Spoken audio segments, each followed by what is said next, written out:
अच्छा जी, हम बेसिकली कर रहे थे जनाब रेशियो एनालिसिस और उसमें मैंने आपके साथ जो रेशियोज के फार्मूले हैं वो डिस्कस किए थे। तो इसमें रहते थे ये लिवरेज वाले, ये लॉन्ग टर्म डेट वाले, थोड़े से यहीं से कंटिन्यू करते हैं। वो फार्मूले कराने के बाद एक दो क्वेश्चंस कराता हूँ मैं आपको वैन ऑन के, और फिर हम डिस्कस कर लेंगे अगर कोई प्रॉब्लम्स या मज़ीद कोई इशूज़। ये चैप्टर 6 है वैन ऑन में, ठीक है। फाइनेंशियल स्टेटमेंट एनालिसिस के नाम से है, financial analysis and planning two करके है। तो इसमें मैं बात कर रहा था लॉन्ग टर्म जो सॉल्वेंसी वाली या लिवरेज रेशोज हैं उनकी। उसमें पहली रेशो जो कल मैंने डिस्कस की थी वो थी डेट टू इक्विटी, ठीक है। अब उसके आगे जो अगली रेशो है वो है जनाब हमारे पास डेट टू टोटल एसेट्स, ठीक है। तो उसका फार्मूला भी सिंपल है। उसका फार्मूला है जो नाम में है, डेट टू टोटल एसेट्स। मैं जूम कर देता हूँ। डेट टू टोटल एसेट्स में हमारे पास जनाब टोटल डेट ऊपर रखेंगे हम न्यूमरेटर में, और टोटल एसेट्स नीचे रखेंगे, ठीक है। और ये रेशो जो है ये बेसिकली आपकी जो है ना 1 से कम ही आएगी, और ये बताती है कि टोटल एसेट्स जो कंपनी के हैं उसमें कितने % जो हैं वो डेट से फाइनेंस है। अगर मैं इस रेशो का डायरेक्ट आंसर बताऊं तो वो इस तरह आएगा 0.4 या 0.6 वगैरह, इस तरह, ठीक है। अब इसका मतलब क्या है, इसको 100 से मल्टीप्लाई करूंगा तो 40% बनेगा। इसका मतलब ये है कि कंपनी के जितने भी टोटल एसेट्स हैं उसमें से 40% जो हैं वो डेट के थ्रू फाइनेंस किए गए हैं, यानी कर्जा लेके वो खरीदे गए हैं।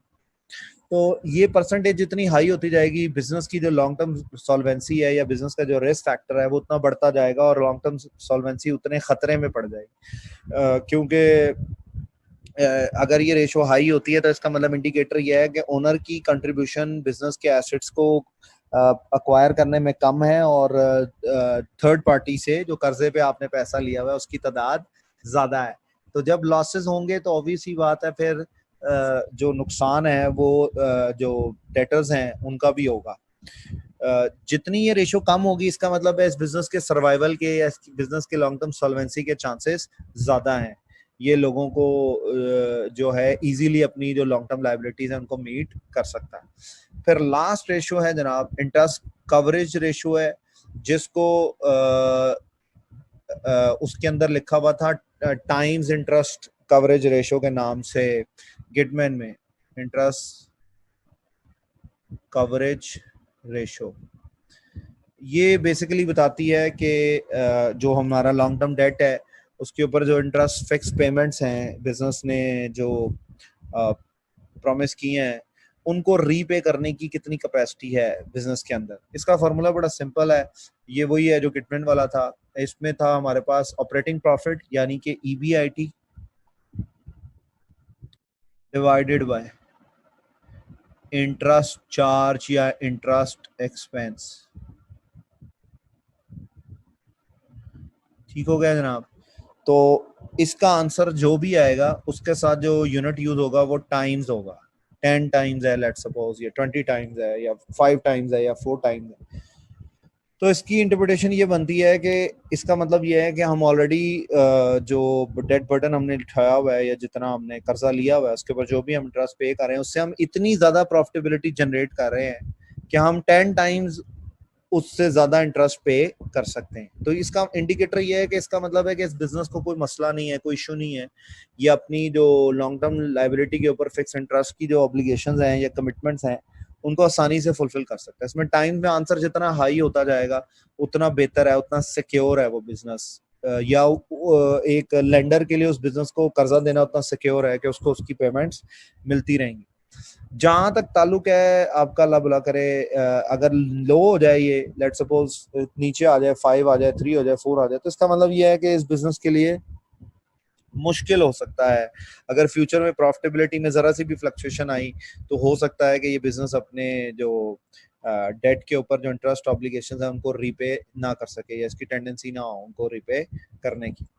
तो जनाब ये थी कुछ रेशोस, ये एक समरी है। यहाँ पर आप लोगों से दरख्वास्त ये है कि ये एक दफ़ा फार्मूले याद करिएगा, क्योंकि सवाल तो मैं कराऊंगा, मुझे तो याद है सारे फार्मूले, मैं तो करा दूंगा, मगर आप लोग जब करेंगे सवाल तो आपको फार्मूले याद होने चाहिए, अदरवाइज आपको मुश्किल आएगी समझने में।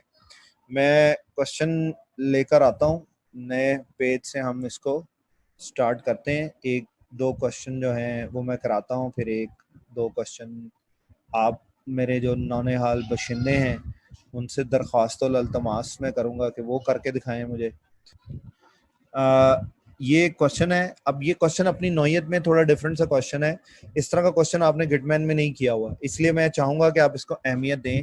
और ये सेल्फ करेक्शन प्रॉब्लम है, क्या कहते हैं, इसी तरह का एक प्रॉब्लम 1 भी है, वो आपका होमवर्क होगा, ठीक है।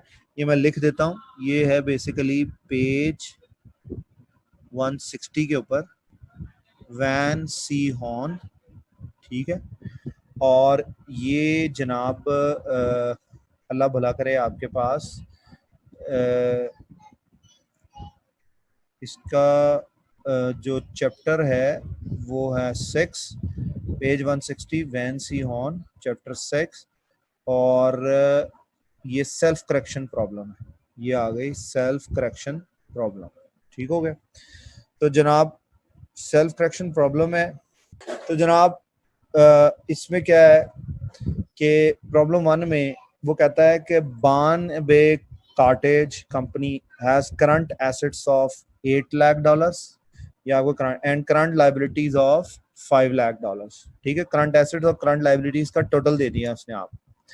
वो कहता है what effect would the following transaction have on the firm's current ratio and state the resulting figures, ठीक हो गया। वो कह रहा है कि नीचे जो ट्रांजैक्शन दी गई है इनका क्या कंपनी की करंट रेशो पे असर आएगा, और अगर आएगा तो बताएं कि क्या असर आएगा, और ये भी बताएं कि उसकी फिगर्स क्या रिजल्टिंग फिगर्स होगी, यानी क्या अमाउंट्स में तब्दीली आ जाएगी, ठीक है। तो सिंपल अल्फाज में ये है कि हमने इस रेशो में देखना है कि इन ट्रांजैक्शन से पहले क्या इम्पैक्ट है, और फिर देखना है कि इन ट्रांजेक्शन के होने के बाद क्या इम्पैक्ट है। फॉर एग्जाम्पल अभी मैं निकाल लेता हूँ करंट रेशो। करंट रेशो का फॉर्मूला था, आप सबको याद होगा, एक मिनट यार, इस पे ना वो लाइंस लगा लूं, उससे जरा सिमेट्री आ जाती। अच्छा जी, करंट रेशो का फॉर्मूला था जनाब current assets over current liabilities. इस केस में होगा 8 लाख डिवाइडेड बाय 5 लाख। तो जब आप इसको सॉल्व करेंगे ये आपके पास 1.6 आएगा, ठीक हो गया। तो 1.6 इसका मतलब है कि ये हमारी रेशो थी इन ट्रांजैक्शन के असर आने से पहले, यानी अगर ये ट्रांजैक्शन ना हो तो जो हमारी एग्जिस्टिंग करंट रेशो है या लेवल है करंट रेशो का वो ये है 1.6। अब देखना है हमने ये है कि इन ट्रांजैक्शन के होने से हमारी करंट रेशो पे क्या असर आता है या नहीं आता, और अगर आता है तो क्या आता है, क्या रेशो बढ़ जाती है या रेशो कम हो जाती है। वैसे तो उसने कमेंट करने को नहीं कहा, पर जो एक पास पेपर में मैंने क्वेश्चन देखा था उसमें उसने कमेंट भी करवाया था, यानी पूछा भी था कि क्या इम्पैक्ट आएगा, क्या रेशो इंक्रीज होगी या रेशो डिक्रीज होगी, ये भी बताएं, ठीक है। तो मैं just for the sake of understanding ये आपके साथ डिस्कस कर लेता हूँ, बाकी सवाल का सोल्यूशन की रिक्वायरमेंट नहीं है ये, ठीक है। वो सिर्फ पूछ रहा है कि इनका इफेक्ट बताएं फॉलोइंग ट्रांजैक्शंस का। अब कॉमन सेंस की बात है कि अगर किसी भी करंट एसेट की के अंदर चेंज आएगा तो ये रेशो में तब्दीली आएगी, क्योंकि करंट एसेट की फिगर चेंज हो जाएगी तो ये रेशो चेंज हो जाएगी। इसी तरह अगर करंट लाइबिलिटीज में कोई तब्दीली आएगी, कोई लाइबिलिटी बढ़ती है या कम होती है, तो तब भी ये रेशो चेंज हो जाएगी, ठीक है। सिंपल सी बात। अब ए पार्ट में वो कह रहा है कि 2 new trucks are purchase for a total of $1 lakh in cash, ठीक हो गया। अब ये अहम चीज है, 2 न्यू ट्रक्स आमतौर पर अज्यूम किया जाएगा कि जी डिलीवरी के लिए या बिजनेस के किसी काम के लिए खरीदा गया, तो ये तो है नॉन करंट एसेट, इनको खरीदने का इम्पैक्ट तो करंट एसेट पे नहीं आता, इनका खरीदने का मतलब तो नॉन करंट एसेट पे आता है। मगर क्योंकि ये हमने खरीदे किस तरह है कि हमने 1 लाख रुपया कैश स्पेंड किया। अब कैश जो है वो करंट एसेट है, जब आप कैश स्पेंड करेंगे उससे आपके करंट एसेट कम हो जाएंगे। इसका मतलब ये है कि आपकी जो करंट रेशो है ना उसका, उसके अंदर ये वेरिएशन, ये चेंज आएगा कि जनाब 8 लाख के करंट एसेट्स में से 1 लाख का कैश माइनस हो जाएगा और डिवाइड कर दें इसको, तो ये आपके पास जनाब रेशो टोटली चेंज हो जाएगी। किस तरह कि 8 लाख में से 1 लाख निकल गया, ऊपर 7 लाख आ जाएगा, नीचे 5 लाख आ जाएगा। जब डिवाइड करेंगे तो ये 1.4 होगा, तो ये 1.4 हो गया। तो हम कह सकते हैं, अगर वो पूछता, उसने पूछा नहीं है, वैसे मैं बता देता हूँ, हम कह सकते हैं कि इस ट्रांजैक्शन का ये इम्पैक्ट है कि हमारी करंट रेशियो डिक्लाइन या डिक्रीज कर जाएगी फ्रॉम 1.6 टू 1.4। क्यों? क्योंकि हमारे करंट एसेट्स $1 लाख से कम हो गए हैं इस ट्रांजैक्शन की वजह से। ठीक हो गया। इसी तरह बी ट्रांजैक्शन है, वो कहता है the company borrows $1 lakh short term to carry an increase in receivables of the same amount. ठीक हो गया कि कंपनी ने क्या किया है कि एक तरफ से डेटर्स बढ़ गए हैं 1 लाख से, और एक तरफ उस 1 लाख को बैलेंस करने के लिए कंपनी ने 1 लाख की लाइबिलिटी भी बोरो कर ली है। ठीक है, कि कंपनी ने एक तरफ एक छोटा लोन लिया ताकि वो अपने डेटर्स को फाइनेंस कर सके, क्योंकि वो क्रेडिट सेल्स है ना। तो या तो आप अपना पैसा लगाएंगे, अगर आपका अपना पैसा नहीं है तो आप भी कहीं से उधार लेंगे और आगे उधार देंगे। ठीक हो गया, विशियस सर्कल ऑफ क्रेडिट। ठीक हो गया, उसमें फंस जाएंगे आप। तो इसको कहा जाता है करंट रेशो। अब क्या होगा यहाँ पर? यहाँ पर ये होगा जनाब कि 8 लाख के करंट एसेट्स में जमा हो जाएगा 1 लाख का जो उसने डेटर्स में चेंज बताया, क्योंकि ये रिसीवर्स की बात की है तो रिसीवर्स हमारे करंट एसेट्स हैं, वो बढ़ जाएंगे। और दूसरी तरफ उसने कहा जी शॉर्ट टर्म बोरोइंग्स की हैं, लोन लिए, तो ये हमारी करंट लाइबिलिटीज को बढ़ा देगा। इसका मतलब है 5 लाख जमा 1 लाख, तो ये फिगर आपके पास आएगा जनाब कि 8 लाख प्लस 1 लाख 9 लाख, और नीचे 5 प्लस 1 6 लाख, तो 9 लाख ओवर 6 लाख करेंगे तो ये 1.5 की रेशो आ जाएगी। तो इस ट्रांजैक्शन के इम्पैक्ट में आप कह सकते हैं कि जनाब इस ट्रांजैक्शन से हमारी करंट लाइबिलिटीज भी 1 लाख से बढ़ेंगी और करंट एसेट्स भी 1 लाख से बढ़ेंगे, मगर हमारी ओवरऑल जो करंट रेशो है वो डिक्रीज कर जाएगी या डिक्लाइन कर जाएगी फ्रॉम 1.6 टू 1.5। अच्छा, इसके बाद थैंक यू बेटा इकरा। इसके बाद सी पार्ट में क्या है, वो कहता है कि additional common stock of $2 lakh is sold and the proceeds invested in the expansion of several terminals। ठीक हो गया। तो ये क्या है कि जनाब आपने शेयर इशू किए हैं, उसके बदले आपके पास 2 लाख रुपए पैसे आए हैं और आपने उन पैसों को इन्वेस्ट कर दिया है अपने वो ट्रक के जो भी टर्मिनल्स हैं, अड्डे के ऊपर जो भी जहाँ पर है, उसमें आपने उसको ऐड करने पे लगा दिए। अब यहाँ पर क्या हुआ है, शेयर इशू करके जो पैसे आए, कैश तो आया, मगर वो कैश आपके पास रहा नहीं। अगर वो रहता तो वो करंट एसेट्स को इंक्रीज करता, आपने वो स्पेंड कर दिया है, और वो स्पेंड भी एक ऐसी चीज पे किया है कि जो करंट एसेट नहीं है, जो कि आपका एक फिक्स एसेट है कि आपने एक फिक्स टर्मिनल लगाया अपने बिजनेस के हवाले से कहीं पर। तो इसका मतलब ये है कि टेक्निकली कोई चेंज नहीं आएगा, पैसा आया एक हाथ से दूसरे हाथ से चला गया और करंट एसेट्स वहीं के वहीं रहे, 8 लाख के 8 लाख ही रहे। तो इसमें आप कह सकते हैं कि नो चेंज। ठीक है, इसमें आप कहेंगे कि इस ट्रांजैक्शन का कोई इम्पैक्ट नहीं आएगा हमारे जो है करंट रेशो के ऊपर। ठीक है, कोई इम्पैक्ट नहीं आएगा इसका। लास्ट ट्रांजैक्शन है जनाब डी पार्ट। अच्छा, ये मैं सॉल्व भी कर देता हूँ क्योंकि ना ये ना हो कि बाद में आपको पता ही नहीं चलेगा ये मैंने क्यों लिख दिया था। करंट रेशो, ठीक है, उसमें ये है कि 8 लाख में जमा होगा 2 लाख और फिर वही 2 लाख माइनस हो जाएगा क्योंकि वो निकल गया, और फिर 5 लाख की करंट लाइबिलिटीज, तो ये 1.6 आ गई। ठीक है, हमारे पास आगे क्या है जनाब, आगे डी पार्ट में वो कहता है the company increases its accounts payable to pay a cash dividend of 4 lakh out of cash. ठीक है, कहता है कि कंपनी ने क्या किया है कि एक लाइबिलिटी बढ़ा ली अकाउंट्स पेबल की ताकि to pay a cash dividend of 4 lakh 40,000 out of cash. ठीक है, उन्होंने क्या किया है कि एक तरफ पेबल्स बढ़ा लिए हैं 40,000 के और दूसरी तरफ जो है ना डिविडेंड पे कर दिया है 40,000 का, यानी किधर कहीं से उधार 40,000 कैश लिया और फिर वही 40,000 पे भी कर दिया आगे डिविडेंड में, पर लाइबिलिटी वहीं होल्ड कर रही है, लाइबिलिटी पे ऑफ नहीं हुई, वो वहीं की वहीं रही। तो इसका अगर आप नेट इफेक्ट देखेंगे तो वो ये होगा कि करंट एसेट्स 40,000 से बढ़कर फिर 40,000 से कम होंगे तो वो तो 8 लाख ही रहेंगे, मगर लाइबिलिटीज जो है ना वो 5 लाख से बढ़कर 5,40,000 हो जाएंगी और वो कम नहीं होंगी, वो वही नहीं रहेंगी, वो उनमें कोई चेंज नहीं आएगा, वो यानी उनमें चेंज आ जाएगा, यानी वो अनचेंज नहीं रहेंगी। फॉर एग्जांपल यहाँ पर मैं इसको बनाता हूँ, करंट रेशो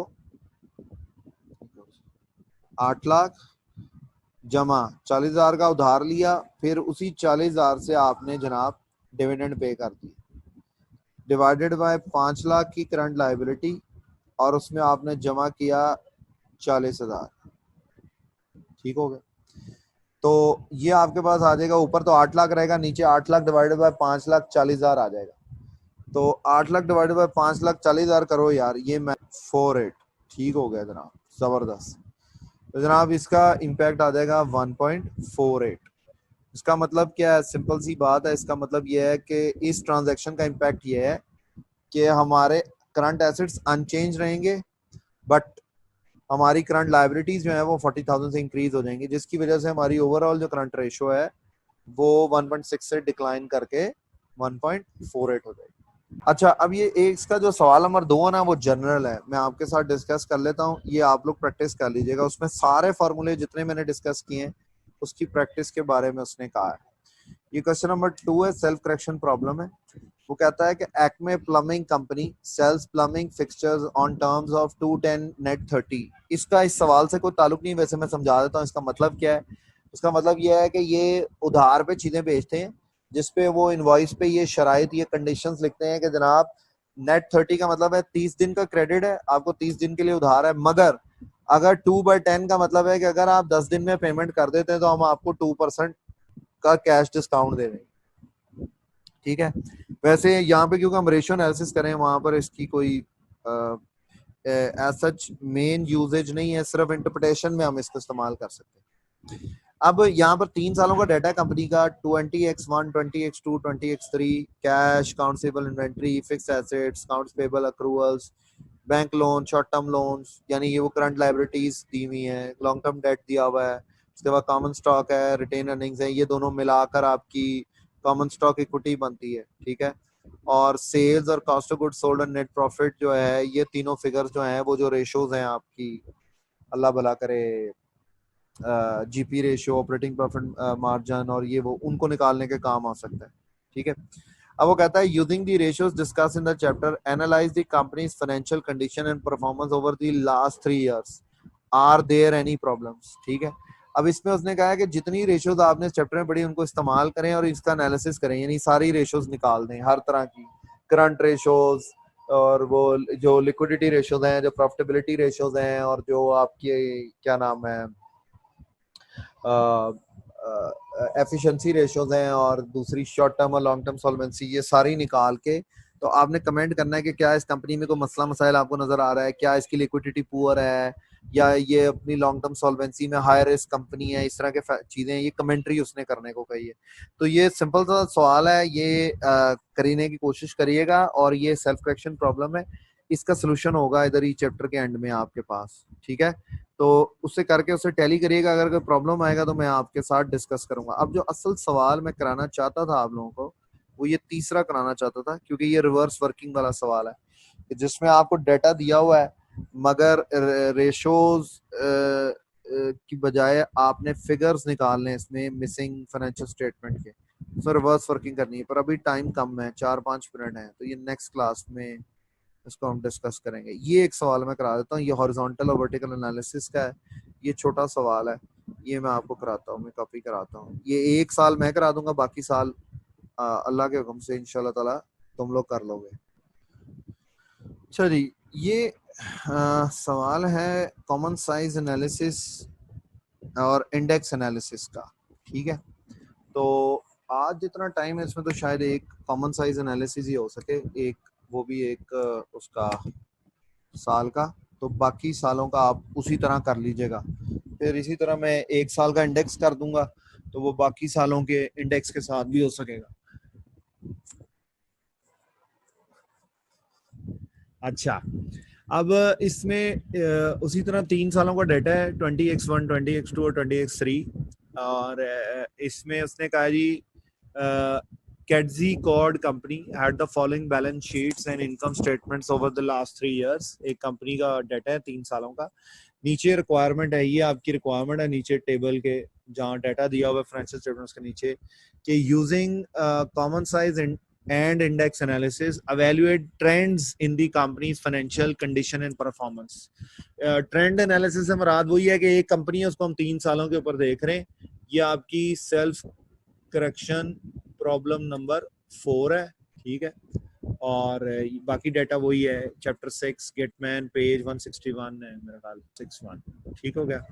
अच्छा, अब कॉमन साइज एनालिसिस के लिए मैंने आपको बताया था बिल्कुल शुरू चैप्टर में कि इसमें हम क्या करते हैं कि हम अगर इनकम स्टेटमेंट को लेते हैं जिस तरह के इसके टेबल के बॉटम पे है ये इनकम स्टेटमेंट, तो हम सेल्स को बेस फिगर अज्यूम कर लेते हैं, और जब हम बैलेंस शीट को लेते हैं कॉमन साइज एनालिसिस में तो टोटल एसेट्स हमारी बेस फिगर होती है, ठीक है।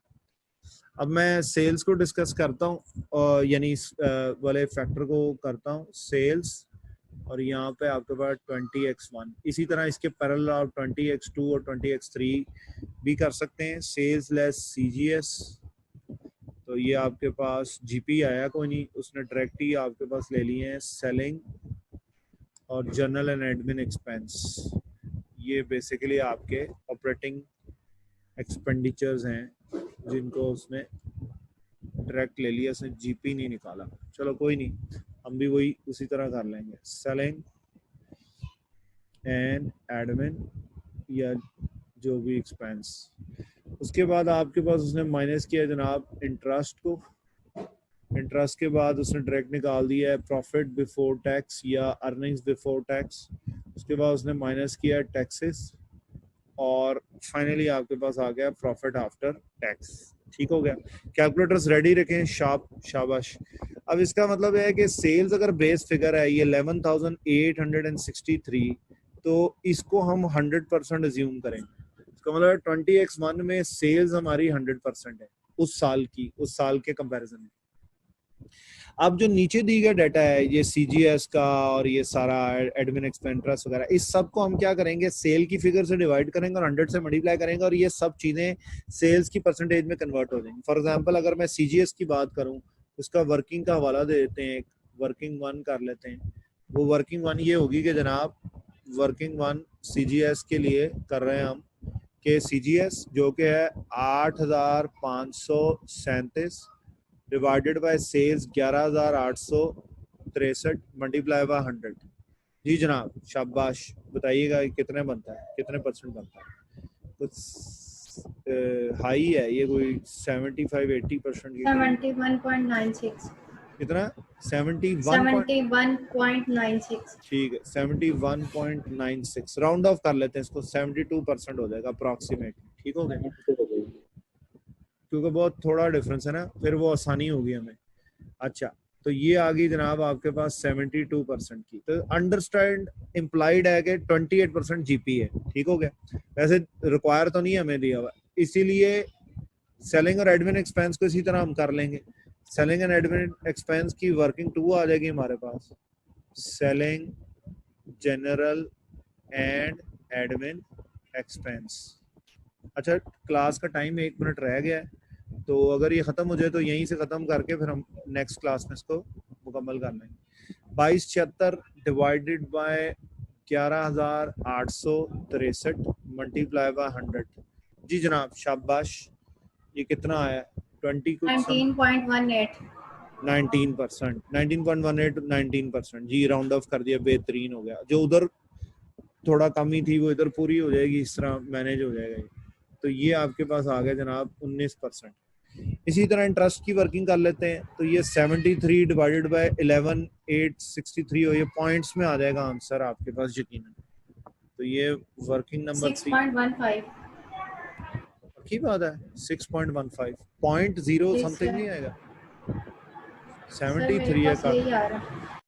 अच्छा जी, हमारा जो टॉपिक अंडर डिस्कशन चल रहा था वो था रेशियो एनालिसिस के अंदर हम बेसिकली ये वाला क्वेश्चन कर रहे थे।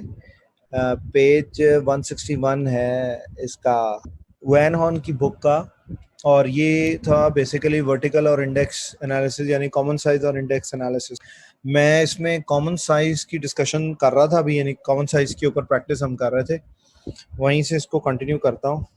यहाँ पे मैं मेंशन भी कर देता हूँ कि ये बेसिकली कॉमन साइज एनालिसिस वाला पार्ट हो रहा है। सॉरी, ये एक काम ख़राब हो गया, चलो वो मैं थोड़ा सा आगे लिख दूंगा, कोई नहीं। 20x3 जो है ये यहाँ पे आ जाएगा 20x3, ठीक हो गया जी, शाबाश। अच्छा जी, इसमें अब मैं रिवाइज कर दूं कि हमने बेसिकली क्या किया था कॉमन साइज एनालिसिस में। मैंने कहा था सेल्स जो है वो बेस फिगर अज्यूम होगी इनकम स्टेटमेंट के लिए, और बैलेंस शीट के लिए हम टोटल एसेट्स को बेस फिगर लेंगे। ये मैंने हाईलाइट भी किया हुआ है यहाँ पर, ठीक है।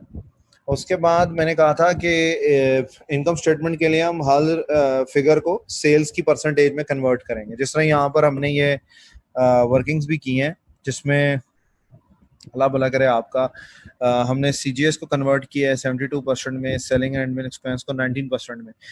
उसके बाद इंटरेस्ट के ऊपर वर्किंग हो रही थी, 73 था इंटरेस्ट हमारा 2000, ये 20x1 का, ये 2073 था, और सेल्स थी 11863। तो जनाब इसकी परसेंटेज बनाएं, कितनी बनती है? शाबाश, लेस देन 7% होगी, 656 के कर आसपास, कोई 6.15% है, ठीक हो गया। तो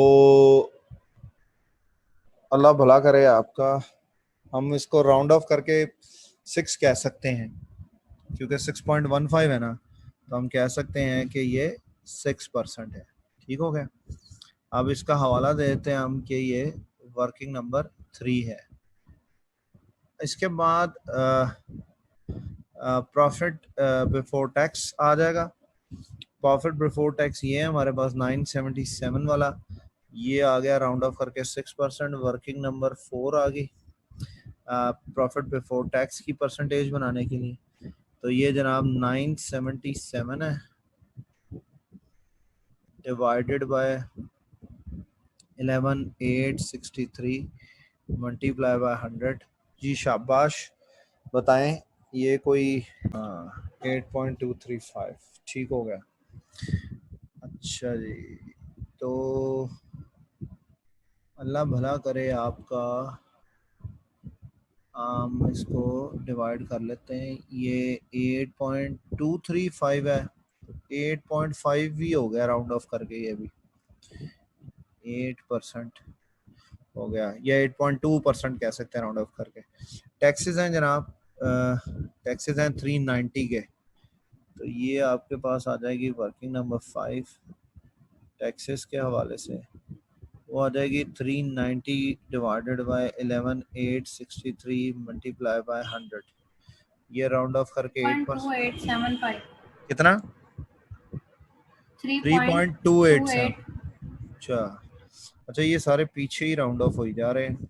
चलो लास्ट वाला फिर हो जाएगा 3%, इसको ले जाते हैं, क्योंकि मैं वो कॉम्प्लेक्स नहीं करना चाह रहा। अगर हम वो दो डिजिट लेंगे ना तो वो काफ़ी ज़्यादा नंबर्स बन जाएंगे।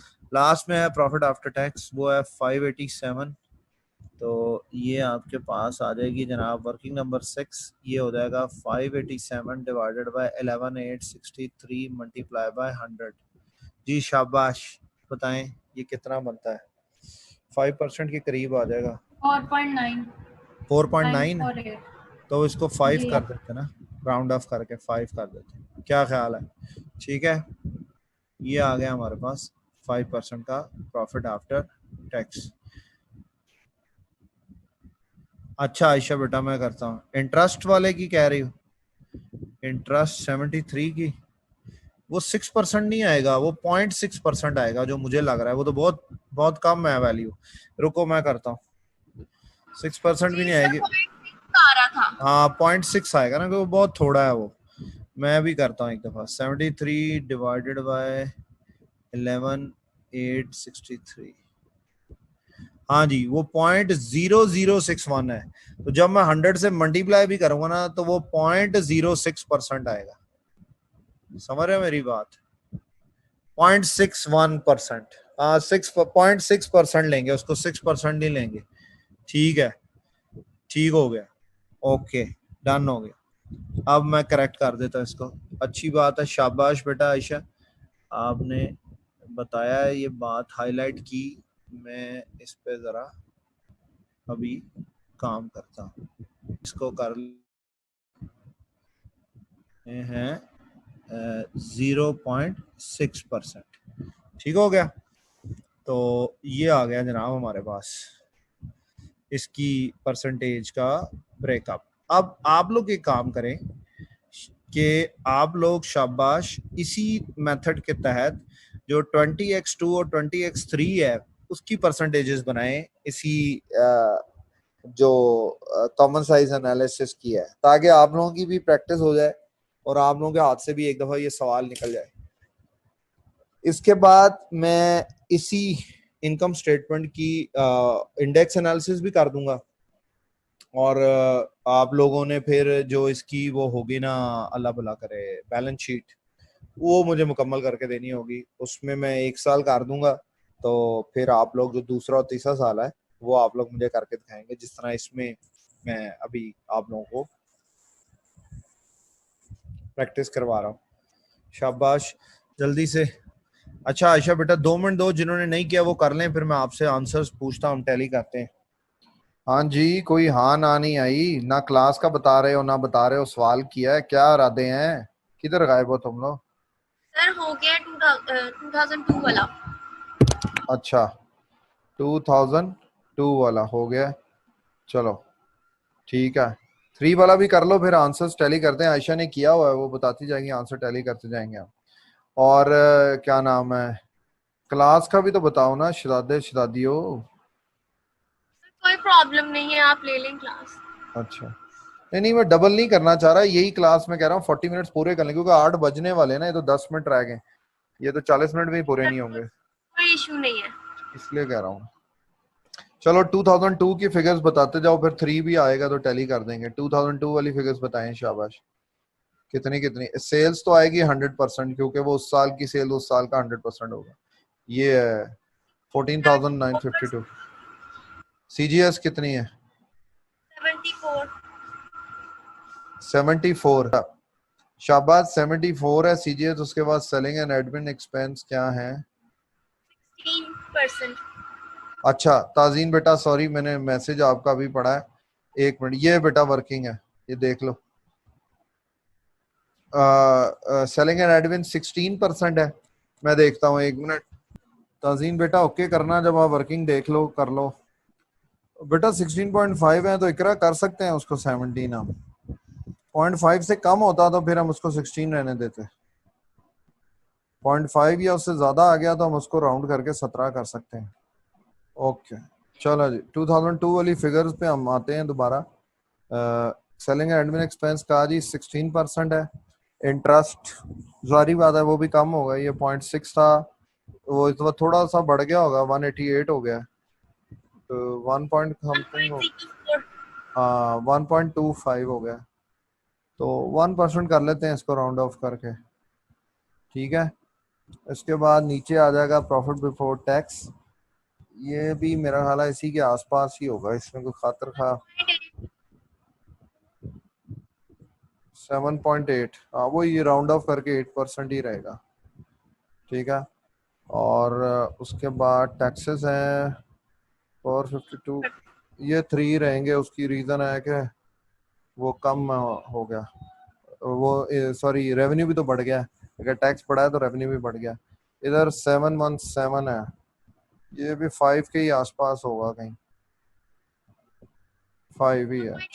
हाँ वही 5 राउंड ऑफ करके 5 ही आ गया ना, 5% आ गया, ठीक हो गया। अच्छा, अब 20x3 की फिगर्स में सेल्स इसी तरह 100% आ जाएगा, तो सीजीएस कितना आया? 73%। 73.49 है। तो 73 कर देते ना, 5.5 से कम है।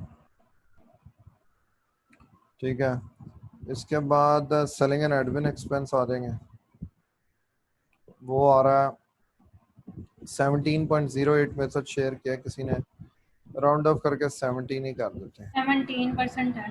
ठीक हो गया। उसके बाद इंटरेस्ट जो है वो फिर 1.2%। 1.2 है, इसको भी राउंड ऑफ करके 1 कर देते हैं। उसके बाद प्रॉफिट बिफोर टैक्स 1340 का राउंड मगर ऑफ राउंड करके 4% आ रहा है। बिलाल कह रहा आवाज नहीं आ रही। बिलाल आवाज नहीं आ रही। अब देखिए अपनी कोई हैंड फ्री में मसला ना हो। आज एक और क्लास में भी ऐसे ही हुआ है कि सबको आवाज जा रही थी, एक बच्चे को नहीं जा रही थी, वो उसके अपने हैंड फ्री का मसला था। ये हो जाएगी 1% के बाद। सॉरी ये कितना है यार? 3.5 है। नहीं नहीं, ये वो 4 हो जाएगा। प्रॉफिट बिफोर टैक्स कितना है?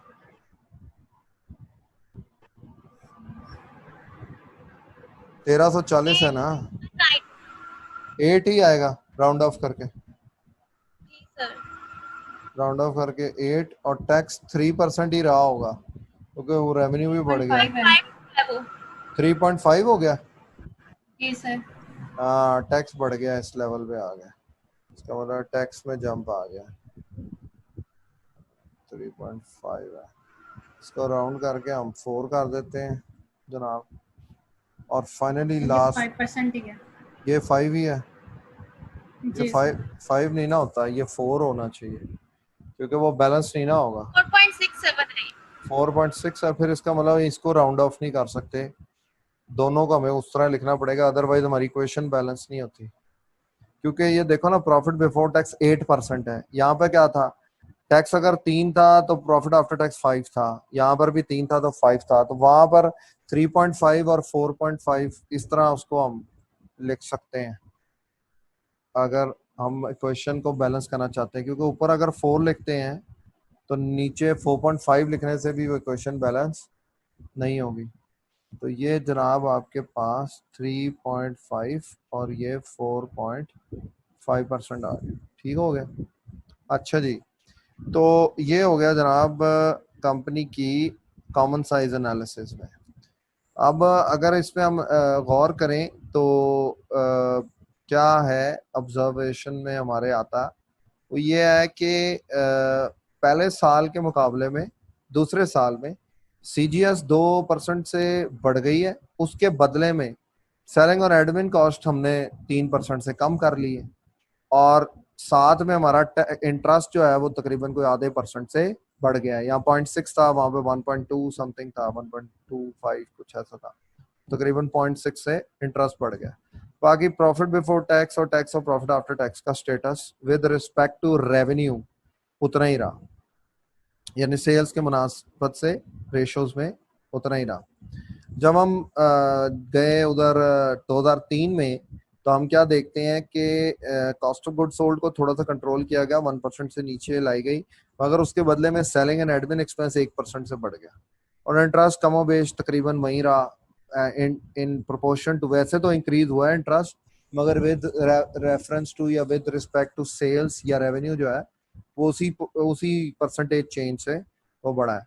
और नीचे की पिक्चर जो चेंज हुई है प्रॉफिट बिफोर टैक्स के बाद वाली, तो वो इंटरेस्ट रेट के बढ़ने से हुई है। इंटरेस्ट बढ़ने से हमारा प्रॉफिट आफ्टर टैक्स कम हो गया पिछले 2 सालों के मुकाबले में। अदरवाइज ऊपर की जो परफॉर्मेंस है उसमें वो कोई वही झोल है कि एक जगह से पैसे निकले और दूसरी जगह आ गए, एक जगह से कम हुए तो दूसरी जगह बढ़ गए, इस तरह हुआ है। ठीक है, जिस तरह यहाँ पर सीजीएस में बढ़े और सेलिंग एडमिन में कम हुए, यहाँ पर क्या हुआ है कि 1% सीजीएस से कम हुआ 2002 के मुकाबले में, तो 1% सेलिंग एंड एडमिन में बढ़ गया। ठीक है, तो ओवरऑल फाइनेंशियल कंडीशन हम कह सकते हैं कि ठीक है, इतनी कोई मेजर वेरिएशन या चेंज नहीं है इसके अंदर। एक सेकंड यार होल्ड करें। अच्छा जी, अब हम नेक्स्ट मूव करते हैं जनाब इसी जो है हमारी क्या कहते हैं इनकम स्टेटमेंट का इंडेक्स एनालिसिस, या इसको हॉरिजॉन्टल एनालिसिस भी। तो इसी तरह एक साल उसमें बेसिकली उसमें 2 साल हो जाएंगे, क्योंकि उसमें एक ईयर को बेस ईयर रिज्यूम करना पड़ेगा, तो वो तो सारा डायरेक्ट ही हो जाएगा। तो जो होगा उसके मुकाबले में 2002 वो मैं करूंगा और 2003 आप लोग मुझे करके दिखाएंगे। फिर इसी तरह आप लोग जो हैं वर्टिकल और इंडेक्स एनालिसिस जो बैलेंस शीट वाली फिगर्स हैं उसकी प्रैक्टिस करिएगा। तो आपका इंशाल्लाह ताला ये दोनों जो मेथड है इस पे ग्रिप बन जाएगी। अच्छा जी, अब कॉमन साइज के बाद नीचे मैं डिस्कस करने लगा हूं इसका इंडेक्स एनालिसिस। ठीक है, इंडेक्स को हम हॉरिजॉन्टल एनालिसिस भी कहते हैं। ठीक हो गया। इसी तरह इनकम स्टेटमेंट आ जाएगी जनाब। फिगर्स जो मैंने या आइटम्स जो मैंने ऊपर से उठाए हैं, साल में डिनोट कर देता हूँ यहाँ पे। ये हो जाएगा 20x1, 20x2 और 20x3। सबसे पहले हमारे पास है सेल्स, सेल्स माइनस सीजीएस है। उसके बाद selling general and admin expense है। ठीक हो गया। सेलिंग जनरल और एडमिन के बाद है आपके पास इंटरेस्ट। इसमें कितनी स्पेस छोड़ी है मैंने, एक ही रखा है, चलो इसमें गैप दे देते हैं क्योंकि ना वो फिर ओवरलैपिंग होता है। इंटरेस्ट के बाद आप माइनस कर सकते हैं profit before tax, sorry minus नहीं कर सकते, प्रॉफिट बिफोर टैक्स आएगा हमारे पास और इसमें से माइनस करेंगे हम टैक्सेस, तो हमारे पास आ जाएगा प्रॉफिट आफ्टर टैक्स। जी जनाब। अब हॉरिजॉन्टल एनालिसिस में क्या है कि बजाय एक फिगर को बेस बनाने के लिए हम एक साल की फिगर्स को या एक साल को बेस ईयर अज्यूम करते हैं। वैसे तो उसको सवाल में मेंशन करना चाहिए, पर जब वो मेंशन ना करें तो जो भी पहला साल है जो गिवन डेटा है उसमें जो भी फर्स्ट ईयर है उसको बेस ईयर अज्यूम कर लिया जाए और उसकी वैल्यूज को हमने कंपेयर करना है आने वाले सालों की वैल्यू से। तो 20x1 को हम पहला साल है इसको बेस ईयर अज्यूम, इसका मतलब है इस साल की सारी फिगर्स 100% है क्योंकि ये हमारी बेस है, बेस 100% होती है। ठीक हो गया। इसका मतलब क्या है, इसका मतलब यह है कि आने वाली साल की फिगर्स को हमें इन फिगर्स के साथ कंपेयर करके देखना है कि वो इनका कितने फीसद हैं। ठीक है। और अब माइंड यू कि ये क्या है, हॉरिजॉन्टल। ऊपर हमने जो किया था वो वर्टिकल एनालिसिस था, उसमें हम इस तरह एनालिसिस कर रहे थे, यानी सेल से लेकर नीचे प्रॉफिट आफ्टर बॉटम तक, टॉप से बॉटम। और अगर बैलेंस शीट में जाएंगे तो टोटल एसेट्स को इनको 100% लिखकर और फिर इनकी वैल्यू में सबको परसेंटेज में कन्वर्ट करेंगे, यानी बॉटम टू टॉप मूव करेंगे। ठीक हो गया।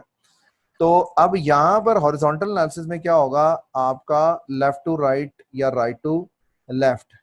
ठीक है, हम हॉरिजॉन्टली मूव करें, यानी एक साल से अगले साल की फिगर्स को उसकी परसेंटेज में कन्वर्ट करें। फॉर एग्जांपल 2002 में मैं सेल्स को अगर कन्वर्ट करने की बात करूं तो इसका मतलब यह है कि 2002 में मैं क्या करूंगा कि 2002 की सेल्स ऊपर और 2001 की सेल्स जो मेरी बेस सेल्स हैं उसकी फिगर नीचे।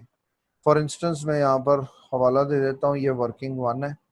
अब क्योंकि मैंने 2 साल की वर्किंग करनी है तो मैं यहाँ पर क्या करूँगा कि यहाँ पर वर्किंग वन लिखूंगा और इसमें वर्किंग में लिखूंगा सेल्स और उसमें मैं कन्वर्जन के साल लिखूंगा कि 20x2 को कन्वर्ट किया और 20x3 को कन्वर्ट किया। ठीक है। किस तरह कन्वर्ट किया ये देखें। 20x2 में होगा कि मेरे पास सेल होगी 14,952, 14,952 डिवाइडेड बाय 11,863। ठीक है। तो ये आ जाएगा 14,952 डिवाइडेड बाय 11,863 मल्टीप्लाई बाय 100। तो ये इसकी परसेंटेज आ जाएगी 100 समथिंग आ जाएगी। जब मैं 20x3 की करूंगा तो इसी तरह मैं 11 को ही बेस बनाऊंगा और 20x3 की परसेंटेज कन्वर्ट करो। वो किस तरह कि 20x3 की सेल है हमारे पास ये 16,349 डिवाइडेड बाय जो बेस सेल्स है 11,863 की, तो ये हो जाएंगी 16,349 डिवाइडेड बाय 11,863। जी शाबाश। हाँ परसेंटेजेस बताएं जो कन्वर्ट होके आई हैं। 100 समथिंग होगी पहले, 126 है जनाब, मुझे एक बच्चे ने बताया 2002 वाली 26। इसी तरह आप 3 वाली कैलकुलेट कर सकते हैं। मैंने सिर्फ समझाया है कि बजाय हर साल की लहदा वर्किंग करने के एक वर्किंग में उन दोनों सालों को कवर कर लो। तो ये 126% है। इसका मतलब क्या है, इसका मतलब बड़ा सिंपल है। इसका मतलब है कि हम horizontally over the time period performance को को ग्राफ आउट कर रहे हैं, चार्ट आउट कर रहे हैं, और ये 138 है तकरीबन, राउंड ऑफ करके 137.8 है तो राउंड ऑफ करके 138 हो जाएगी। 137.8 है तो राउंड ऑफ करके 138 इसको लिख सकते हैं। ठीक है, अब इसका मतलब क्या है, बड़ा सिंपल सा मीनिंग है। इसका मतलब है कि इन 3 सालों के दौरान ओवरऑल हमारा जो सेल्स ग्राफ है वो इंक्रीज कर रहा है। यानी जो भी बेस फिगर थी हमारी 2001 की, उसके मुकाबले में 2002 में वो 26% बढ़ी है, और 2003 में वो 38% बढ़ी है। ठीक हो गया जी, शाबाश। अब इसी तरह सीजीएस को कन्वर्ट कर लेते हैं। ये हमारे पास वर्किंग 2 आ जाएगी। अब मैं 2002 की करूंगा, 3 वाली नहीं करूंगा, वो आप लोग ने करनी है। ठीक है, तो ये आ गई वर्किंग 2 CGS। अब इसमें फिगर कहाँ पे है, फिगर है, अल्लाह भला करे तुम्हारे पास, CGS की ये 8,537, नहीं, हाँ ठीक है, 8,537 और ये 11,124 है। तो ये बेस हो जाएगी 8,537 और 11,124 हमारी 2002 की मेन फिगर हो गई। मैं एक दफा दोबारा टेली करूँ, 11,124, 8,537, ठीक हो गया। अब इसको मल्टीप्लाई बाय 100 कर दें तो CGS की परसेंटेज आ जाएगी, जो कि मेरे साथ शेयर किए किसी ने, 130%। तो ये आ गई जनाब, 130.3 है तो राउंड ऑफ होके 130 हो जाएगी। ठीक हो गया, शाबाश आयशा और इकरा। तो ये जनाब हम लिख देंगे यहाँ पर 130%। अब इससे अभी मैंने पूरा नहीं किया, जब आप पूरा चार्ट बनाएंगे तो फिर एनालिसिस ज्यादा बेहतर करूंगा मैं। अभी मैं जस्ट आपको एक ब्रीफ बेनिफिट दिखा रहा हूँ कि इस एनालिसिस को करने से आपको क्या नजर आ रहा है। इससे आपको ये नजर आ रहा है कि भाई क्लियरली अगर हमारा सेल्स का ग्राफ इंक्रीजिंग ट्रेंड की तरफ जा रहा है तो हमारी कॉस्ट भी इंक्रीजिंग ट्रेंड की तरफ जा रही है, और सेल्स के मुकाबले में कॉस्ट अपनी बेस ईयर के मुकाबले में ज्यादा इंक्रीज हुई है। वो 130% चेंज हुई है एज कम्पेयर टू सेल 126% है।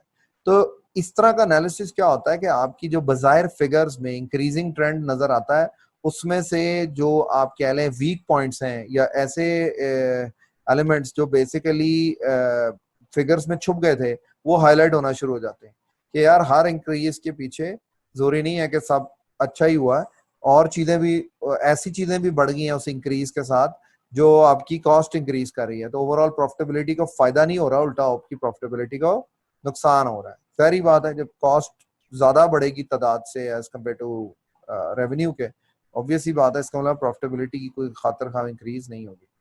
अच्छा, इसके बाद आएगा सेलिंग एंड एडमिन का, वो 108.56 है तो 109 कर देंगे उसको राउंड ऑफ करके हम। मैं इसकी वर्किंग बना देता हूँ, 109%। ये है जी वर्किंग नंबर 3। तो फिगर्स देख लेते हैं। यहाँ पर सेलिंग एंड एडमिन है 2276 के बेस में, और 2471 के हैं, 2471 के हैं हमारे 2002 के। तो ये हो गया 2471 डिवाइडेड बाय 2276। ठीक है, और ये मल्टीप्लाई बाय 100 करके 109% राउंड ऑफ करके आ गया। इसी तरह वर्किंग नंबर 4 हो जाएगी जनाब इंटरेस्ट एक्सपेंस की। ये सॉरी मैं लिखना भूल गया, सेलिंग एंड एडमिन।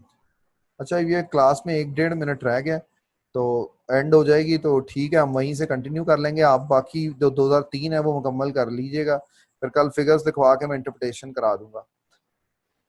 तो इंटरेस्ट था 73 और 188 हो गया। ये हो गया जनाब 188 डिवाइडेड बाय 73, ये तकरीबन कोई 200% का इंक्रीज है। 257.5, उसको राउंड ऑफ करके 258% कर लेते हैं हम। 258%, शाबाश, थैंक यू, बहुत अच्छे, तुम लोगों की वजह से बड़ी जल्दी ये सवाल पिक हो गया। अब प्रॉफिट बिफोर टैक्स के हवाले से अगर हम बात करें तो वो 977 से बढ़कर 1169 हो गया। तो ये प्रॉफिट बिफोर टैक्स के लिए हम कर लेंगे वर्किंग नंबर 5, ओ सॉरी, ये वर्किंग नंबर 5। तो यहाँ पर ही हो जाएगा 1169, हाँ जी, डिवाइडेड बाय 977। इसकी परसेंटेज मुझे किसी ने बताई है 100 कुछ है, 120 लगा लें, 119.65 है तो 120 लगा सकते हैं हम, क्या ख्याल है? ठीक है, राउंड ऑफ करके 120% हो गया। क्लास किसी भी सेकंड खत्म हो सकती है, मैं यहीं पे इसको छोड़ रहा हूँ, फिर यहीं से हम इसको कंटिन्यू कर लेंगे। ठीक हो गया। अस्सलाम वालेकुम मेरे जांबाज MBA के सिपाही हो हैं, ये नगमे तुम्हारे लिए।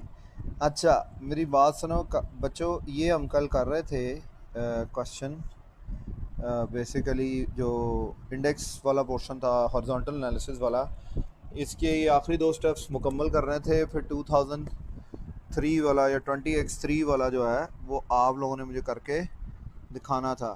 ठीक है, तो टैक्सेस के हवाले से पिछले साल 390 था, इस साल 452 है, तो ये आपके पास आ जाएगी वर्किंग नंबर 6 टैक्सेस के। तो ये आपका बन जाएगा जनाब 390 बेस है, 452 करंट ईयर का है, 20x2 का मल्टीप्लाई बाय 100, देखो ये 100 एंड समथिंग % बनेगा।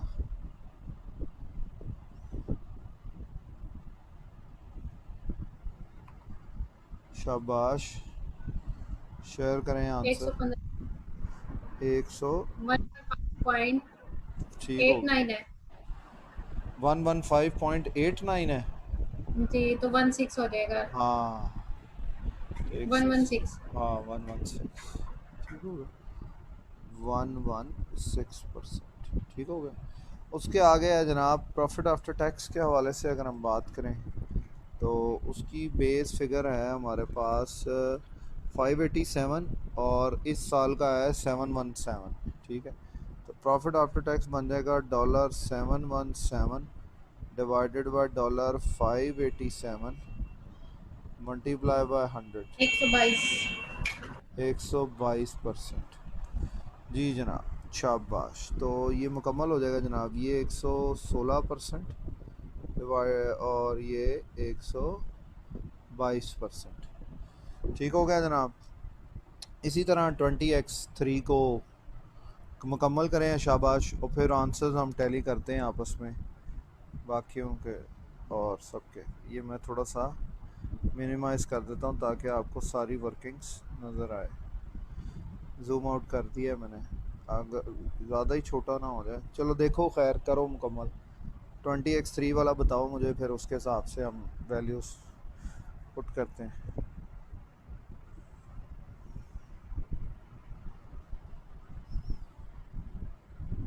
थर्ड वाले का CGS है 140.75। मैं कह सारा मुकम्मल कर लो ना, फिर सबका ठीक इकट्ठा है। एक बार टैली करते हैं। जी, हुआ है कोई स्टेटस? शाबाश, वैल्यूज शेयर करें अब तक। जी सर, 140.75।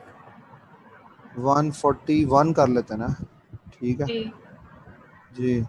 आगे 123%। ये किसका बता रहे हो? उसका selling and sell admin and G 123%। ठीक होगा। उधर से और इंटरेस्ट भी 274।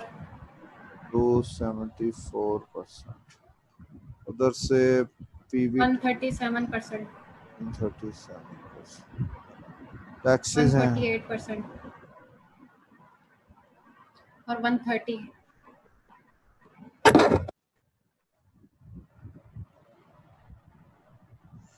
ठीक हो गया जनाब। तो ये डेटा आ गया हमारे साथ। जिन्होंने नहीं किया वो एक दफ़ा इसको कर लें मुकम्मल, तो फिर मैं इसकी बेसिक इंटरप्रिटेशन जो है आपके साथ शेयर करता हूँ। ये क्या आवाज़ें आ रही हैं? ऐसे लग रहा है तुम सारे बाहर सड़कों पे बैठ के क्लास पढ़े। कभी रिक्शे की आवाज़ आ रही है, कभी शोर आ रहा है। जी शाबाश, ओके करें जैसे ही हो जाए ताकि हम इसको डिस्कस करके आगे जाएं। ठीक है, एक ओके आया है अभी। एक दो बॉयज़ कर दें और एक दो और गर्ल्स भी कर दें ताकि मुझे आइडिया हो जाए कि ऑन एवरेज क्लास में कर लिया लोगों ने। बॉयज़ में हैं ही दो, हसन और रिजवान। अच्छा ठीक है बेटा, करो ताज़ीम, करो बेटा, कोई नहीं, 2 मिनट रुक सकते हैं हम, कोई ऐसी इमरजेंसी नहीं है। मुझे आइडिया है ये क्वेश्चन थोड़ा लेंथी है, तो इस वजह से मैं इस पर टाइम लगा रहा हूँ, कोई बात नहीं। मगर इसको करने के बाद हमारे 4 टॉपिक्स कवर हो जाएंगे, यानी इनकम स्टेटमेंट का कॉमन साइज और हॉरिजॉन्टल, और फिर बैलेंस शीट का भी कॉमन और हॉरिजॉन्टल। इसलिए मैं इस पे कोई वर्किंग शो कर दूं, 1 मिनट ताजीन बेटा। ये वाली वर्किंग है, अभी जो परसेंटेज हमने हॉरिजॉन्टल एनालिसिस के लिए कैलकुलेट किए, ये अब हमने ना बैलेंस शीट को करना है, ठीक है। अब बैलेंस शीट को करने के लिए ना मैं एक तो सोच रहा हूँ कि इसको एक फ्रेश पेज पे करूँ। उसकी वजह है कि जो है ना, ये अल्लाह भला करे आपका ये वाला पेज ये बड़ा क्राउडेड हो गया है, तो इसके अंदर में ऐड करते हुए ना थोड़ा सा कंफ्यूजिंग हो जाएगा, तो मैं दोबारा इसको पेस्ट कर रहा हूँ। हाँ, और यहाँ से अब हम ना बैलेंस शीट के ऊपर काम करेंगे। अच्छा जी, बिस्मिल्लाहिर्रहमानिर्रहीम। अब यहाँ पर अब हमने करना है बैलेंस शीट। बैलेंस शीट का मतलब है ये वाला पोर्शन, ये जो ऊपर वाला पोर्शन है, इसको डील करेंगे। तो पहले उसी तरह मैं डिस्कस कर देता हूँ कॉमन साइज को, और फिर हम डिस्कस करेंगे हॉरिजॉन्टल को। कॉमन साइज में 1 साल मैं करता हूँ, बाकी 2 साल आप लोग करिएगा। और इस तरह हॉरिजॉन्टल में भी 2020x1 और 20x2 मैं करता हूँ, और 20x3 आप लोग करिएगा। तो यहाँ पर आ जाएगा कॉमन साइज एनालिसिस, ठीक है। और मैं इधर लिख भी देता हूँ ब्रैकेट में कि ये बैलेंस शीट के वाले पोर्शन का मैंने किया है, ठीक हो गया। अच्छा जी, अब अल्लाह भला करे आपका डेटा इधर जो लिखा हुआ है उसके मुताबिक एक तो है 20x1, दूसरा है 20x2, तीसरा है 20x3, और सबसे पहले आपके पास कैश, दूसरे नंबर पे हैं रिसीवेबल्स, तीसरे नंबर पे हैं इन्वेंटरीज, उसके बाद आ जाएंगे करंट एसेट्स का टोटल, उसके बाद आ जाएंगे नेट फिक्स एसेट्स, उसके बाद आ जाएंगे टोटल एसेट्स, उसके बाद लाइबिलिटी साइड शुरू हो जाएगी, पेबल्स, अक्रूवल्स, बैंक लोन, ठीक है। बैंक लोन के बाद है करंट लाइबिलिटीज का टोटल है, उसके बाद है long term debt, long term debt है, लॉन्ग टर्म डेट के बाद है share holder equity, share holders equity, total liabilities and share holders equity. उसके बाद total liability and share holders equity. ये तो हो गया, इसके आइटम्स हो गए ना, ठीक हो गया। अच्छा, अब कॉमन साइज में जैसे कि मैंने बताया कि आपकी जो टोटल एसेट्स है ना वो 100% कंसिडर होंगे, साथ में जो आपकी total liabilities and share holders equity है ये भी 100% कंसिडर होगी। क्यों? क्योंकि ये टोटल एसेट्स के ही बराबर है, ठीक है। तो ये भी 100% ही कंसिडर होंगे, ठीक है। बाकी आइटम्स को जैसे हमने इनकम स्टेटमेंट में किया था, सेल से डिवाइड करके उसकी परसेंटेज में कन्वर्ट किया था, अब हम क्या करेंगे, इस टोटल एसेट वाली फिगर को 2000 जैसे 20x1 के केस में 7136 की फिगर के मुताबिक परसेंटेज में कन्वर्ट करेंगे। मिसाल के तौर पे कैश है तो 561 डिवाइडेड बाय 7136 मल्टीप्लाई बाय 100, तो वो कैश का परसेंटेज आ जाएगी। मैं यहाँ पर हवाला देता जाता हूँ, ये वर्किंग 1 है, और यहाँ पर वर्किंग भी करता जाता हूँ। ये वर्किंग 1 आ गई कैश की, ये आ गया 561, ये मैंने फिगर उठाई है यहाँ से, ये कैश है 561, और 7136 का टोटल एसेट्स हैं। सॉरी, ये मैं ज़रा ओवर राइटिंग हो गया, इसको क्लियर कर दूँ। 561 डिवाइडेड बाय 7136, जी शाबाश, मल्टीप्लाई बाय 100 कर लें, ये परसेंटेज में आ जाएगा 7.86। 7.86, तो 7.9 कर लेते हैं इसको, ठीक हो गया। उसके बाद कैश के बाद है रिसीवेबल्स हैं, रिसीवेबल्स जो हैं उनको हमने ले लेना है 19 1963 divided by 7136, 1963 divided by 7136 multiply by 100, ये जनाब 27.508 27.5%। ठीक हो गया। उसके बाद वर्किंग नंबर 3 में रिसीवेबल्स के बाद हमारे पास आ जाएंगे इन्वेंट्रीज। ये आ गई जनाब इन्वेंट्रीज। और इन्वेंट्रीज के हवाले से अगर हम बात करें 2031 है, तो ये हो जाएगा 2031 डिवाइडेड बाय 7136 मल्टीप्लाई बाय 100। जी शाबाश। 28.46 28.46। चलो 28.5 कर लेते हैं इसको राउंड ऑफ करके। ठीक है। वर्किंग नंबर 4 आ जाएगी हमारे पास। वर्किंग नंबर 4 आ जाएगी करंट एसेट्स की, 4555 के साथ है वो। तो करंट एसेट्स का जो टोटल है वो हो जाएगा 4555 डिवाइडेड बाय 7136 मल्टीप्लाई बाय 100। ये 63.8 हाँ ठीक है, है। 63.8%। फिर आ जाएगी वर्किंग नंबर 5। करंट एसेट्स के बाद थे नेट फिक्स एसेट्स।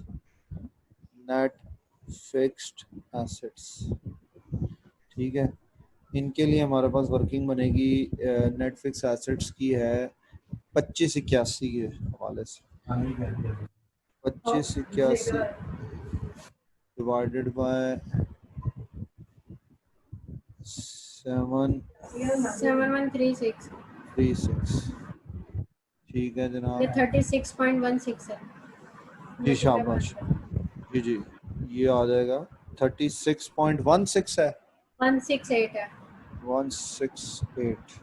चलो इसको 33.2 36 ही रहेगा। 30 36 है 36 है, तो जी 36.2 कर लेते हैं ना इसको। ये ठीक है। देखो 36.2%। ठीक हो गया। तो ये जनाब हमारे पास आ गया। अगर आप टैली करेंगे तो ऐसे ही होगा। ये देखें ना 36.2 जमा 63.8। करंट एसेट फिक्स एसेट को जमा करेंगे 100% टोटल एसेट्स के बराबर आ जाएगा। ठीक हो गया। तो इसका मतलब हमने ठीक किया है। इसके बाद आ जाएगा जनाब वर्किंग नंबर 6। वर्किंग नंबर 6 आएगी पेबल्स के लिए, क्योंकि लाइबिलिटी शुरू होगी। 1862 के हैं वो।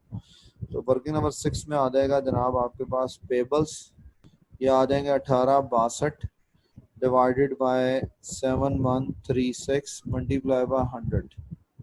ये परसेंटेज आ जाएगी 26.09 26। 26.1 आ जाएगा। ठीक है 26.1%। उसके बाद आ गया जनाब वर्किंग नंबर 7। पेबल्स हैं। पेबल्स में हमारे पास पेबल्स के बाद है अक्रूवल्स 301। ये आ जाएंगे जनाब accruals 301 divided by 7136 multiply by 100।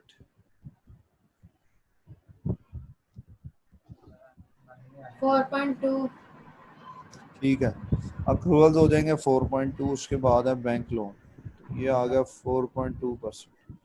उसके बाद 8वीं 50 वर्ग बैंक लोन। बैंक लोन जो है 15 ये है, एक मिनट बेटा फिगर तो देखो 250 है। सर मैं वही फिगर बता रही थी मैं आपको अच्छा 250 है। Sorry 250 divided by 7136 multiply by 100। जी इसकी परसेंटेज क्या है? 3.5% 3.5। ठीक है। उसके बाद करंट लाइबिलिटीज है करंट लाइबिलिटीज हैं, उनका टोटल है अलग 2413 2413। 2413 डिवाइडेड बाय 7136 मल्टीप्लाई बाय 100। तो ये तकरीबन आ जाएगा कोई, 33.8 हाँ ठीक है बिल्कुल ठीक है। 430 और हाँ 33.8%। उसके बाद आ जाएगा working number 10 long term debt long term debt. वो ये आपके है 500 के 500 के जी। बड़े छोटे हैं, ये तो कम है, ये तो बड़े। चलो खैर ठीक है जनाब, 500 डिवाइडेड बाय 7136 मल्टीप्लाई बाय 100, वो 13%। 7.006 7 जी 7%। 7%। इसके बाद अल्लाह भला करे, आपका इक्विटी है वो शेयर है होल्डर्स इक्विटी 4223। जी। ये आगे शेयर, तुम लोग साथ ड्रामे देख रहे हो, बीच में आवाज आ रही है मुझे, शेयर होल्डर सर मेरा भांजा बोल रहा है। इक्विटी। अच्छा, share holder equity 59.178 4223 divided by 7136, 59.8। 117 है तो 59.2 हो जाएगा। हाँ 59.2, फिर नहीं, हाँ ठीक है, 40.8 और उधर से 59.2, ठीक हो गया। 59.2, इसको 100 से मल्टीप्लाई करना था, मैं मिस कर गया। 59.2%, बिल्कुल जनाब, ये हो गया। फाइनली लास्ट में हमारे पास आ जाएगा वर्किंग 12, बल्कि वो जरूरत ही नहीं है, वो तो टोटल इक्विटी है, वो 100% है। ये भी टैली होता है क्योंकि 33.8 जमा 7 40.8 और 40.8 में 59.2 जमा करो, पूरा 100% होता है। तो ये अब फिगर्स जो है ना, ये हमने पुट करनी है। जिसने वर्किंग नोट करनी है वो नोट भी कर ले, और साथ में मैं फिगर्स भी पुट करने लगा हूँ, तो वो देखता जाए। 7.9%, उसके बाद 27.5%, उसके बाद 28.5%, उसके बाद 63.8%, उसके बाद 36.2% आ गया। उसके बाद पेबल्स हैं जी 26.1%, उसके बाद अक्रूवल्स हैं 4.2%, उसके बाद बैंक लोन है 3.5%, उसके बाद करंट लाइबिलिटीज हैं 33.8%, उसके बाद लॉन्ग टर्म डेट है 7%, उसके बाद शेयर होल्डर इक्विटी है 59.2%। जी जनाब, जिन्होंने नोट करना है वो देख लें। उसके बाद आप लोग 20x2 और 20x3 करें, मैं 4-5 मिनट दे रहा हूँ, और उसके आगे फिर हम इसकी जो हॉरिजॉन्टल एनालिसिस में है ईयर्स, वो डिस्कस करते हैं। फिलहाल बेटा कैसा है, गांव पे है, गांव में है कि आ गया है लाहौर? लाहौर ही हूँ सर, गांव तो काफी दिनों से आ गया हूँ। अच्छा सही। वो सर हाँ जी बेटा। सर हम ये रिसर्च हमने फाइंड किया, इनके लिए तो हम ये बेस बनाई है, वो तो रिसर्च को बेस बना दिया हमने, ठीक है, क्योंकि टोटल रिसर्च हमारे 7136 हैं। हाँ। इसके बाद सर हमने लाइबिलिटी के लिए भी एसेट को बेस क्यों बनाया है? ये जो है ना कॉमन साइज में, इसमें एसेट ही बेस है सारी फिगर्स के लिए। उसकी वजह है ना, देख के एसेट इसमें वो मैक्सिमम फिगर है, एसेट में ही लाइबिलिटीज हैं, और एसेट के अंदर ही इक्विटी का भी हिस्सा शामिल है। जिस तरह वहां पर सेल्स को ही हम बेस फिगर बनाते हैं, क्यों? क्योंकि सेल्स में ही हर तरह का एक्सपेंस, हर तरह की कॉस्ट, हर तरह का प्रॉफिट शामिल है। सेल के हिस्से बनते हैं ना, कॉस्ट निकल जाती है, प्रॉफिट रह जाते हैं। इसी तरह ऐसी टोटल एसेट्स के अंदर तमाम लाइबिलिटीज का इफेक्ट भी है, तमाम इक्विटी का इफेक्ट भी है। इसलिए टोटल एसेट्स को बुनियाद बनाया। अभी जब मैं इंटरप्रिटेशन करूंगा ना, तो तुझे उसकी समझ आएगी कि बेसिकली इस एनालिसिस से ये फायदा होता है कि वो जो आपकी मेन फिगर जिसमें ग्रोथ आने से बिजनेस की परफॉर्मेंस का इंडिकेटर मिलता है। मिसाल के तौर पर बिजनेस में क्या होता है कि मैनेजमेंट जो है वो सेल्स फिगर की बेस पर अपनी परफॉर्मेंस रिप्रेजेंट करती है कि देखें जी हमने सेल्स में इतने % की ग्रोथ कर दी। मगर जब आप बाकी तमाम चीजों को सेल्स की परसेंटेज में कन्वर्ट करके देखते हैं ना, तो आपको पिक्चर ज्यादा क्लियर होती है कि भाई सेल्स तो इन्होंने बढ़ाई है, पर उसके साथ साथ ये खर्चे भी बढ़ा दिए हैं, जिसकी वजह से प्रॉफिट उतने से नहीं बढ़ा जितने से बढ़ना चाहिए था। मगर वैसे डॉलर फिगर्स में देखेंगे तो आपको प्रॉफिट बढ़ता हुआ भी नजर आएगा। जिस तरह यहाँ पर है कि यहाँ पर ये 587 था पहले प्रॉफिट आफ्टर टैक्स, दूसरे साल में $717 हो गया, ठीक है।